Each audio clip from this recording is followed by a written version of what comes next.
Just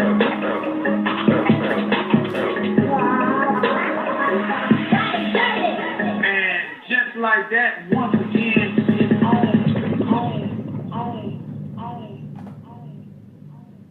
And just like that, once again, it's on. What's up, world? It's your boy, Vic XL, and this is the Ridin Durty Show, your Sunday, October 22nd edition. Man, been having a very, very exciting day in NFL. One time for all my NFL fans. I hate to say it, but my Atlanta Falcons are getting blanked tonight. Everybody was very, very excited about this game, about the rematch of the Super Bowl. Well, the Falcons are taking a very, very strong L. But you know what? Hey, things happen, man. Really, really quick, man. Let's go down real quick my birthday list. Happy birthday, October the 22nd, to Inglewood, LA rapper Shay Shice. He was born in 1982 today. Also, happy birthday to my man 21 Savage. He turns 25 years old today. I also want to say happy birthday to gospel rapper Toby Mac, formerly of the group DC Talk. He turns 53 years old today. I also want to say happy birthday to reggaeton artist Shaggy. He turns 49 years old today. And let's see who else I got in my birthdays, man, in the hip-hop community. Happy birthday to rapper Plan B. Let's see who else we got. Man, there's a lot of birthdays on the 22nd. That's about it. Let me check with my Facebook family and friends. But while I do that, also, man, happy birthday, man, to anybody who's definitely out there representing, doing their thing. Happy birthday to you guys, October the 22nd. Hopefully y'all had a good birthday. Let's see, I'm looking at my Facebook family right now and see if any of my good buddies had a birthday, man. You know, birthday is important. Happy birthday to my man SK out of Griffin, Georgia. Swagger Kid. Definitely happy birthday to him. Happy birthday to CEO of Smokehouse Records. Happy birthday to Chaos the Rapper. I think that's about it. Man. So, excuse me, again, happy birthday to all the good people who check out the show, all the people who follow the show, all the people who have definitely influenced my life in a way in the community of entertainment or hip-hop. Happy birthday to you guys. All right, y'all know each and every episode of the Ridin Durty Show is brought to you by the good people over at Dr. Juice Cleanse. That's right, Dr. Juice Cleanse is an all-natural cleanser. An all-natural cleanser that helps provide healthy things for your body. I always say Dr. Juice Cleanse is like an oil change for the body. Well, what Dr. Juice Cleanse does, number one, it tells you you can lose up to 25 pounds in 10 days. All you gotta do is follow the very, very, very, very simple steps, and you can lose the weight. But it also helps slow down the aging process. It helps stop stress. It helps provide colon and a healthy colon enhancement. Provides a very balanced pH levels. Dr. Juice Cleanse does so many good things for your body. I don't want to spoil it for you and tell you everything. I want you to go to drjuicecleanse.com and find out more about the product. And then hopefully you'll get you some. Okay. Man, it's just that simple. I want to say one time, man, you know, the internet has been a buzz now for about a week or so about the Eminem freestyle. You know, I guess you can call it like a lyrical protest to Donald Trump. Well, his bodyguard has spoken out. I guess we haven't really seen any public reaction from number 45. I don't like to call him Donald Trump. We haven't seen any public reaction from 45, but his Eminem's security and bodyguards are definitely fearing for his life. So I guess some internal things have been going on, but you know, the public hasn't seen it. But one time for Eminem for standing up, there's been a lot of mixed emotions about it. But one time for Eminem for definitely saying this thing. Also, man, good luck to my man Game. Basically, there are people out there saying he's impregnated a 15-year-old. You know how it goes in the media world, man. There's a lot of fake news, fake media going on out there, and hopefully that's not true. Hopefully, man, Game ain't got no 15-year-old girl pregnant, man. That would be extremely, extremely whack if if he done that. I told you on the last show, I said the wrong number, so I'm going to shout him out again. Shout out to rapper XXXTentacion, who just signed a deal for $6 million over at Caroline Music. So definitely shouts out to him. Shouts out to a friend of the show, my man Ritz. Ritz is signed to Strange Music, but he's also from here, Atlanta, Georgia.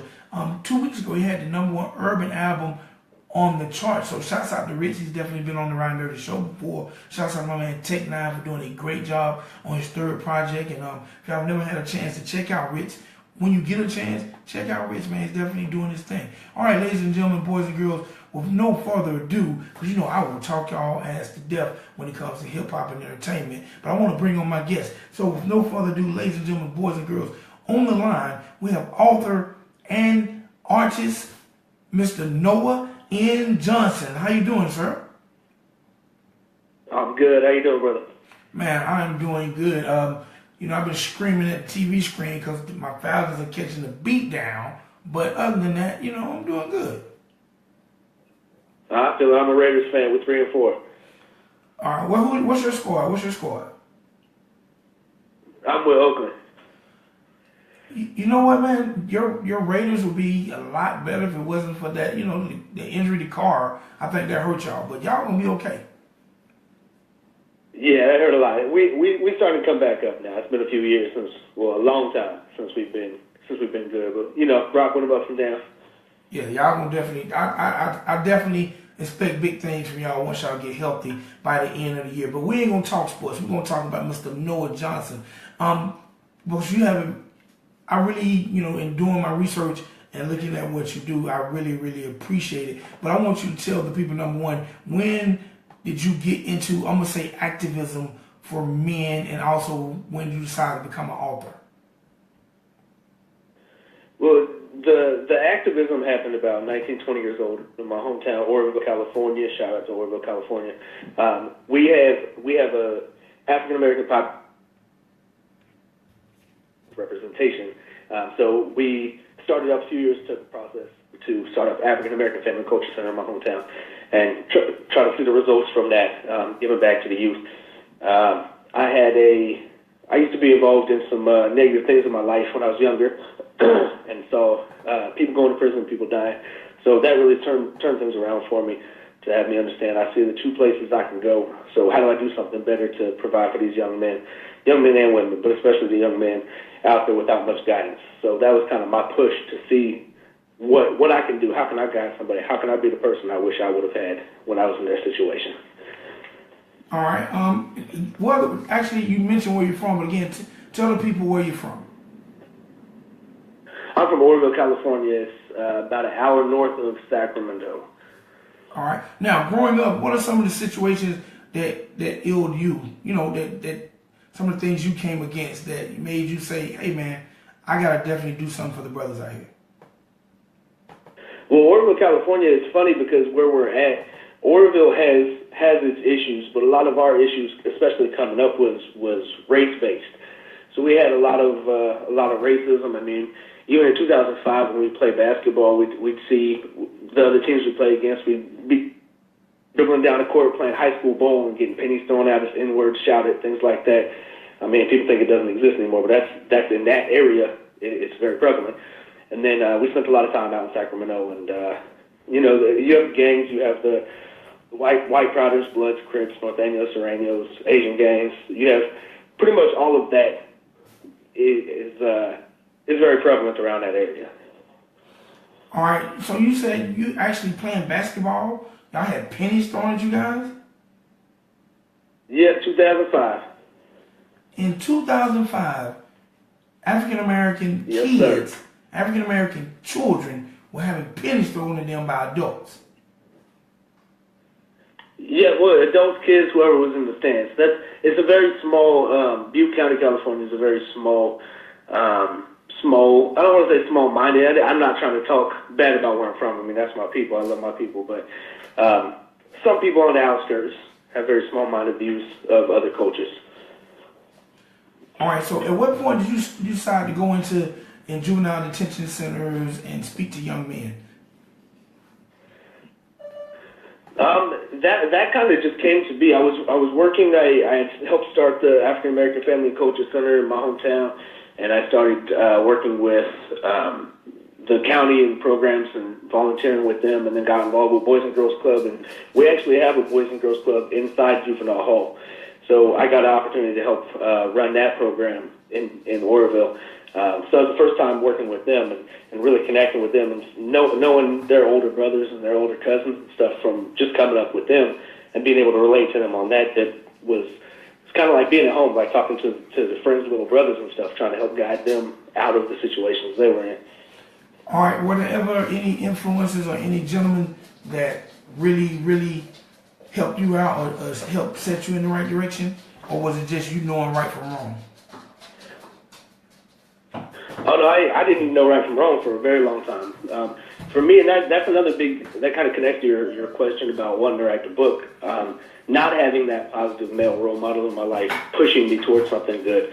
First male positive influence for me was my anger management counselor, 18, 19 years old, Mr. Ricky Hodges, kind of helped pull me out. We actually, he's one of the ones that brought me into the folds to help start the African American Family Culture Center. So those things kind of intertwined together, but yeah, that was the first positive one. I mean, I had the grown folks showing me what to do or trying to guide me to be a man in a very childlike way.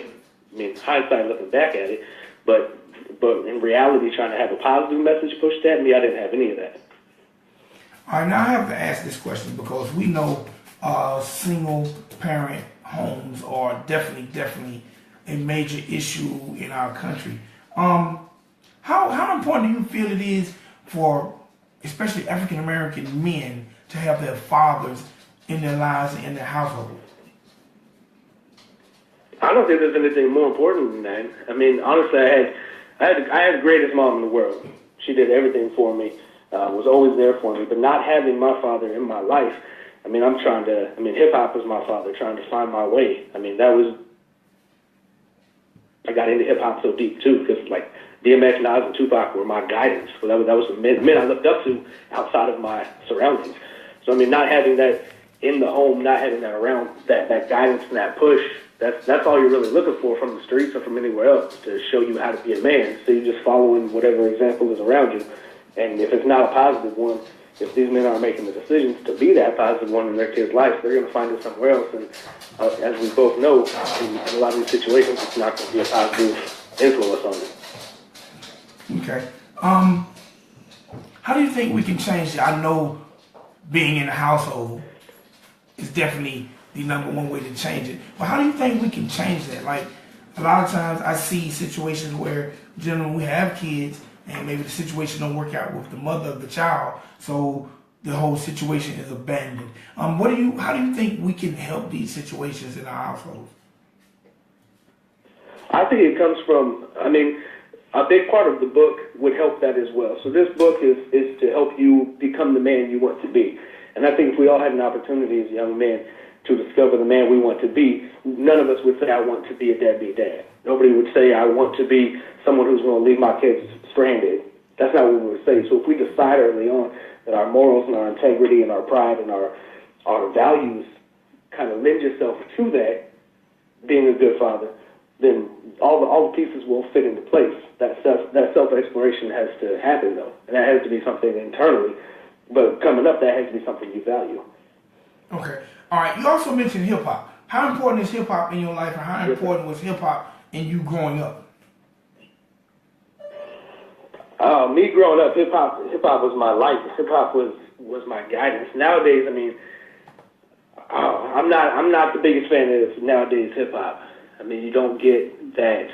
The roots of hip-hop were bringing people together and was coming up and was enlightenment and not letting people bring you down and coming together and fighting. You know what I mean? Like for something. So for me, hip-hop was everything. That was my positive male role model. Me listening to Nas and Stillmatic was mind-opening to me, and just even Illmatic, back his first album, I didn't hear that until after Stillmatic, but understanding that a 16, 17-year-old, that's how old he was when he wrote that, and put it out when he was 18, had a mindset like that, was like, what am I doing? What am I thinking of? Where should my head be at? at 19, 20, 21 years old. If this young cat's out there thinking like this and just so intricate. So, I mean, hip-hop is a guidance to a lot of people. I mean, look at these young cats with orange hair, or these young cats with the skinny jeans or the joggers or whatever. I mean, where does that come from? That is, I mean, as far as African-American culture, what other culture do we have besides hip-hop? So, I mean, it's very important for all of us to take that back and to understand what we're doing and what messages we're putting out there. All right, do you feel like because a lot of times we think about Nas, and we look at, when Nas wrote Illmatic, he was like 17, 18 years old. You listen to a 17, 18-year-old writing today rap, and you can barely understand his words. Like, it's blah, blah, blah, blah, blah. What do you think? Yeah. What do you think changed? Do you think those changes came from the household? Like, what made Nas so intelligent at 17? What made Chuck D so intelligent in his early 20s?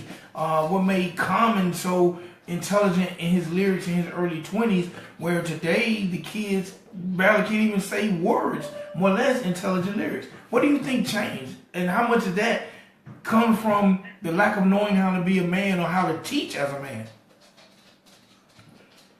That is an incredible question.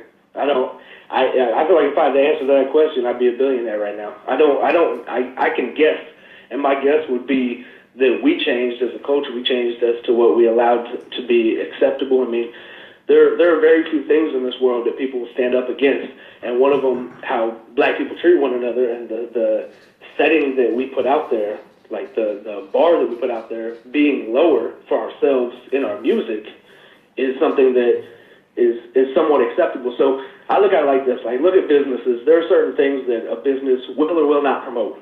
If the powers that be say you have to believe this way, because we do live in a society where there's a correct way or political correctness that you have to abide by. If you don't agree with that, then businesses will not sponsor you.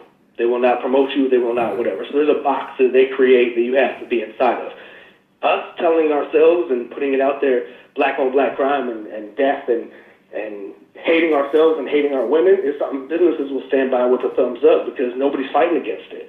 Once we stood up and said, we're not going to accept these very low standards for ourselves, it would be something that businesses would say, oh yeah, us too, because businesses don't have morals, but they have a bottom line. So it's all of it. It's the sponsorships. We are very much so controlled from an outside entity. We are controlled by media and by the culture that they want us to be. I mean, we have these mumble rappers, right? We have these people who are putting these self-destructive images, very, very hate-filled messages out there, but that's socially acceptable nowadays because we're allowing it. And we also live in a culture where, I mean, me coming up, I remember when In the Club popped, right? Mm-hmm. So I was in high school. I think I was a freshman when 50 Cent came out with In the Club. So all the cats were rocking around listening to 50 Cent. And if they liked him too much, they told him to get off his jock, right? I'll get off his jock, whatever. Now the culture is, if you dislike something, you're a hater. So they will tell you exactly what to like. They will tell you exactly how to dress, exactly how to act, exactly how to talk. And if you disagree, something's wrong with you. So they've taken our mind out of hip-hop. So if you have hip-hop, you have any culture without a mind, you're not even allowed to have a mind or think for yourself because you have to follow whatever you're told to follow or something's wrong with you. How can we have a positive message? All right, now I'm going to expound on that. And me and you could talk all night, brother. Oh, I'm enjoying this conversation. All right, how do you feel when you say, okay, if you like something, you're told to get off a person's job? Now that's something to me that kind of ails the African-American male community or the male community. It's almost like we can't even comment each other without someone saying we're on someone's job. It's almost like we have too much pride to even say, hey, bro, that's a nice shirt. Or, what's up, dude? That's a nice car. Or, hey, man, I like your music. If you do that, then you're automatically criticized for being on someone's job. But I feel like, hey, man, as a man, sometimes we need to hear from other men. Job well done. I'm proud of you, dude. 100% agree with that. Yes, but it's a thin line there, because until somebody's made it, so someone's underground, someone's low, if you're giving them credit, you're on their job. Once media, mainstream, imagine you say you don't like Lil Wayne, right? Everyone's gonna get on you. So you have to jock ride the people they tell you to jock ride, and you're not allowed to show support to those who they don't show support to already. It's like once you have 1 million fans, then everybody's a fan. And until then, nobody's a fan. So you have that support behind you because the numbers behind you and because the powers that be say that this is what you're allowed to like or dislike. But I hear you 100%. I want people to be able to go up to each other, especially as men, and provide that positive feedback. Because nowadays, you're allowed to hate on people unless the powers that be say you can. And then you just have to do exactly what you're told. All right, now, speaking, we want to stay on men, and we got like 9 minutes left, so I want to get more into your book. This is my last about men, and we're talking about the powers that be. Do you feel like corporate America kind of encourages single-parent homes? Like, because it doesn't seem like, I don't see any commercials that's about taking care of your kids, or I don't, it don't seem like people care to take stances on, hey man, don't dog these women. No, they definitely don't. If you cannot sell a product to a customer or to a consumer who is happy. You want to make people unhappy, and then you can sell them products. If someone's perfectly happy, what do you need to sell me? What do you have to give me to make me feel better? But if you're single, if you're unhappy, if you're feeling ugly, and then the makeup people come at you and say, hey, you can be pretty if you buy this product. They have to make you feel bad to make you purchase something from them. That's how they have a consumer coming back for more. So they're not trying to promote happiness. They're not trying to promote anybody coming together, anybody working together. They're just trying to promote something to sell a product. So if you're unhappy, you're more likely to buy because you think if you buy, it's going to magically make you happy. So you have, especially in black folks in our culture, it's all about disrespecting women. It's all about putting women down, not having a happy home. And a lot of these rappers who are putting out that message are married. But they're still putting out that message because, again, the powers that be want that message put out there. This all comes from internal. You have to internally want better. You have to internally, like for me, I don't have kids. I know for a fact I'm going to be a great father because I didn't have that great father. Internally, I want that for myself. So I strive for that, and I try to make myself a person who, when I do have kids, I'm going to try to provide the best for them and be there for them because I know exactly what it is to be a good father because I know what not a good father looks like. But you have to want that. All right, how important, I want to ask another question. We'll talk about the book. But last question.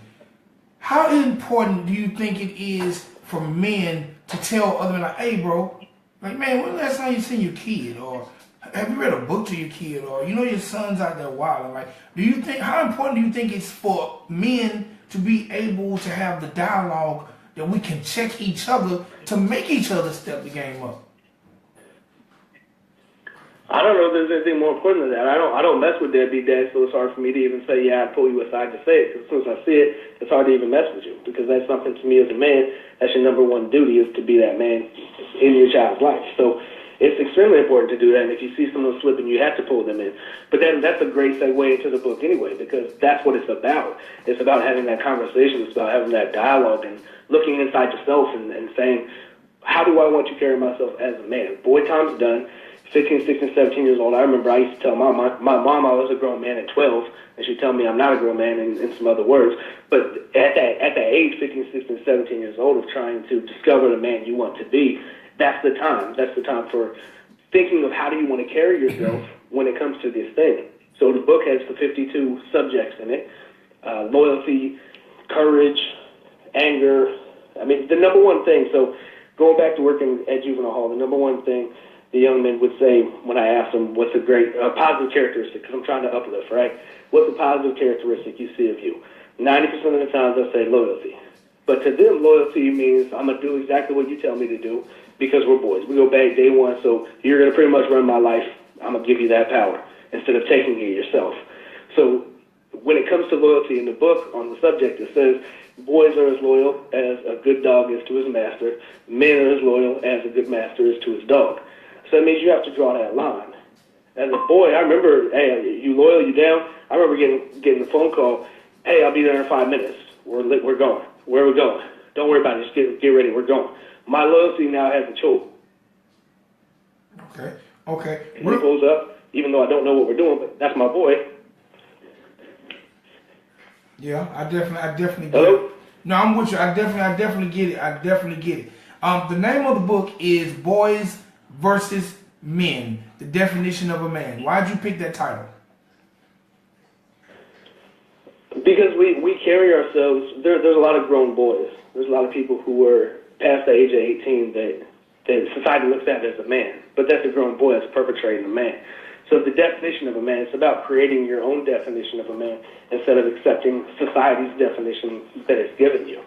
So the front cover of the book tells exactly what I think the societal definition of a man is, and it says a male over the age of 18 years old living in a constant state of self-destruction. So that's the definition of a man that I feel society puts on us. So the entire book is about creating your own definition of a man. What's your definition of courage as a man? What's your definition of loyalty, of happiness, of freedom? What is that to you? So you cannot just accept these force-fed definitions. I mean, we go through life so much of the time, and we hear and we're just sponges, and we just take it in, but we don't ever re-examine the stuff we've learned. We don't ever go back and say, do I actually believe this, or is this just something that's been force-fed? So it's that opportunity.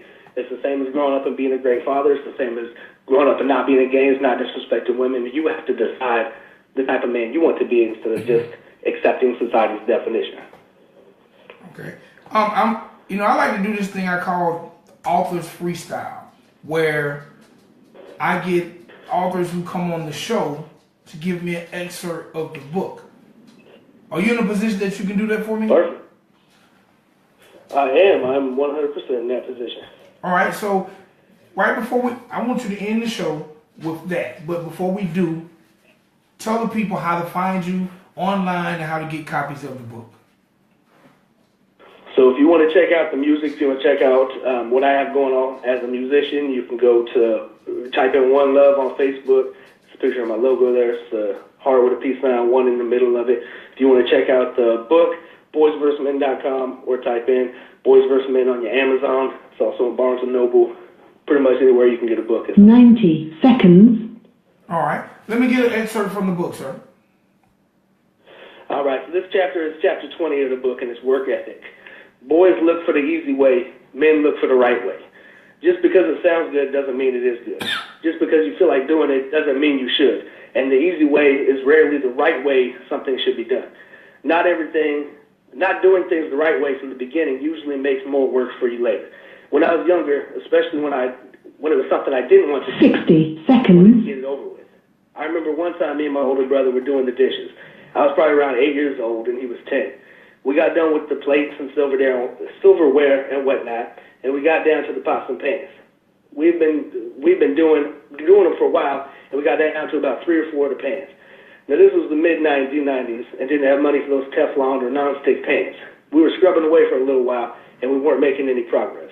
So my brother suggested hiding the pans and moving on with our day. It worked, but about a week later when my mom was outside planting flowers and found her pots and pans buried in the dirt, we not only had to do those dishes, but we were doing extra chores with a sore backside. Dope, man. Dope, man. Again, let them know how to get that book and the title. Boysvsmen.com. 10 seconds. Boys vs. Men, the definition of a man. All right, and you're also a hip-hop artist, and you go by the name One Love, correct? Yes, sir. 1 space LUV. How can people find your music? You can go YouTube, type in One Love. The one song that I have out from my upcoming album is called War for Peace. That was on there 4 minutes straight, just spitting. Or you can check out Facebook.com/OneLoveHipHop. All right, ladies and gentlemen, boys and girls, that's Mr. Noah N.Johnson, also a.k.a. One Love, and we're going to end the show with War, Peace, and y'all make sure y'all get a copy of that book, Boys vs. Men, The Definition of a Man, right here on the Ridin Durty Show. Thank you, sir. Thank you. Appreciate it, bro.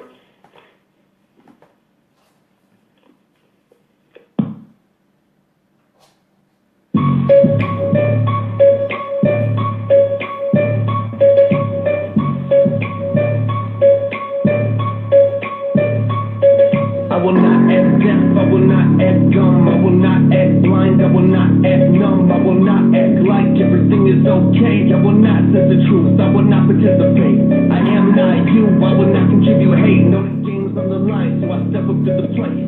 War for peace, cause our freedom's at stake. Psychological battery beat emotional flattery. Philosophical gravity, manhandling human beings. Couldn't comprehend the half of it, but read the whole thing. Hip-hop portrayed as something radio hosting. With no intuition, they're conditioned to do their own thing. Ambitions of a rider reply, but apply to OGs. Riot, inciting cancer, environment hiding blacker than the boondock Santa. And playing coon anthems like Tyler Perry edition. Condition of every brother calling out women bitches. Sacrilegious to carry on embracing traditions that say you ain't shit if you ain't relate to this word nigga. Complex, bigger than money and superstitions that keep you wishing instead of taking actions for ism. Whether race or material placed over your spiritual. Through the physical spit at you and more through subliminals. Make it simple but laced up with multiple principles. Individual, so the crime that follows is residual. The hollow tips and the beams, see the politics are deeper than they show it on TV. Idiotic, only harming people like Saddam or Bin Laden, who wouldn't take a fall without something they had to offer. Appalling to think of, but things will change in the blink of a blind eye. That mankind only should use to sleep with. So get it twisted, straighten it, not even a perm, or I'ma beat it to your brain till the lesson is learned. Think I'm quitting, said you better, you just wasting your words. Don't make me laugh, your time is over, it's now revenge of the nerds. Cool kids in the rap game, no rap brain. Aim, click, bang, death brings quick change. Second grade tracks laid, I spit, you spade. 2, 3, 4, 5, fuck your chain.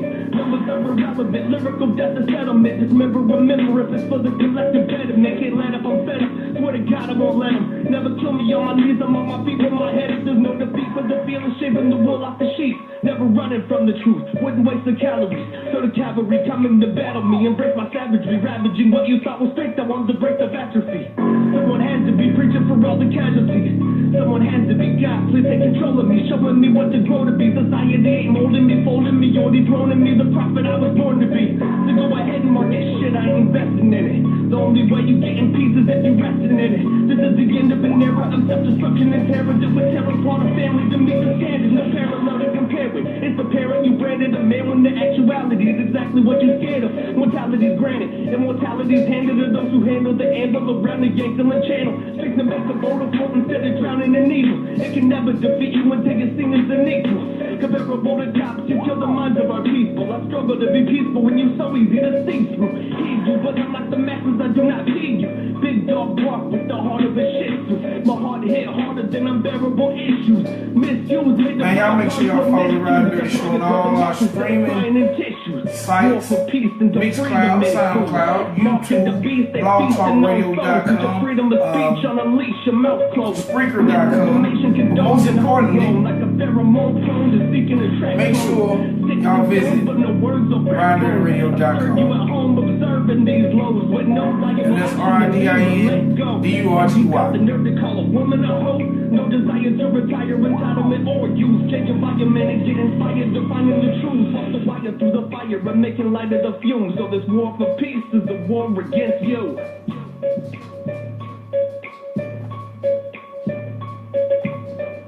Thank you for using Blog Talk Radio. All right, ladies and gentlemen, boys and girls, that's it for me. Ridin Durty Show. Thank y'all for tuning in again. Check us out, www.RidinDurtyRadio.com.